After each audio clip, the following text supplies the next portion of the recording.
Hey folks, here at osmvtexperts.com. Today we're giving our video first look shots review of the Spy Laser Chase. These are a pair of infrared-powered laser chase sensor devices, mostly as a toy, but also a pretty fascinating gadget just to take a closer look at. These are from Spy Gear, which is a company that produces a lot of these interesting gadgets and again, toys for younger audiences, but they all occasionally are pretty worthwhile to take a closer look at.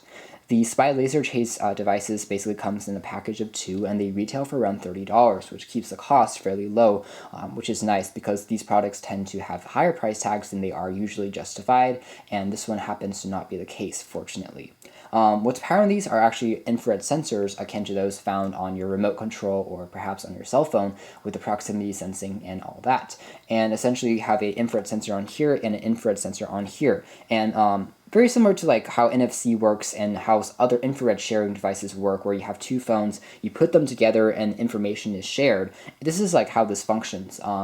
Although it's nowhere near as advanced, effectively this has a sensor and a receiver, so it emits an infrared signal that's invisible to the naked eye, but then the other unit has a receiver as well, and when it actually is in a direct line of path and receives the signal sent from this one, then it actually indicates that it's been hit by the laser. So the lasers are technically invisible, but they do actually work pretty well. The design of these units, taking a closer look here, are in a wrist strap fashion where you wear it like so, and as a kit of 2, obviously you need another person to play around with, or another buddy or a friend, and the device comes with a loudspeaker for noises and animations, and the strap itself is pretty easy to adjust and overall works pretty well.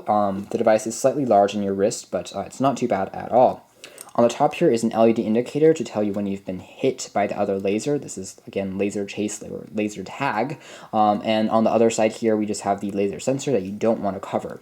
Down here, which looks like a flexible sensor, is actually the clicking control button. Like on a gun itself or a BB gun, this is actually how you shoot the laser. So it's gonna, always be here, but to conserve battery life, the infrared sensor is gonna power off until you actually press shoot, and it's gonna shoot a packet of information. And when the device is in reach and receives that, it's gonna, indicate that it's been shot, which is actually pretty well.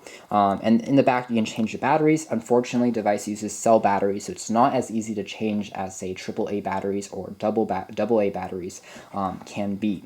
The top of the device features a power on and off switch and also a reset switch. Something to note is that when you're in gameplay, after you've been hit perhaps by 3 times, then the device automatically goes and dies effectively. In order to rejoin the game, you must press the reset key, and then you are back in the game and back in the running. The device automatically also powers off after a few minutes of inactivity just to conserve battery.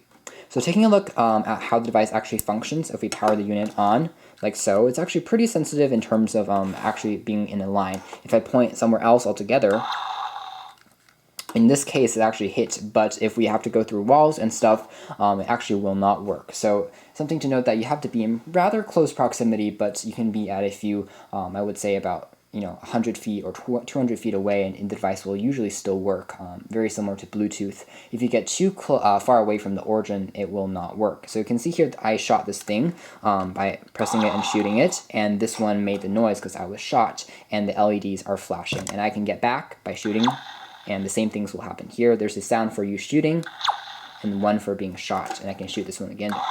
And this person is usually more out now, but again, I can adjust the settings if I want to for the gameplay. But again, it actually works pretty well. Again, as far as sensing technology is concerned, for laser tag, it definitely is pretty fun. You can hide around corners and then shoot your friends as they walk up.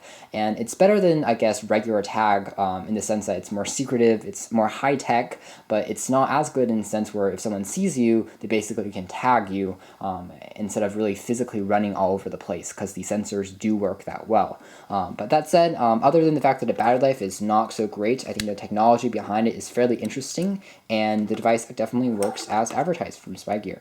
So thanks for watching this video first look / video review of the Spy Gear Spy Laser Chase Tag System here at osmvtexperts.com, and also our brother site at OS Tech News.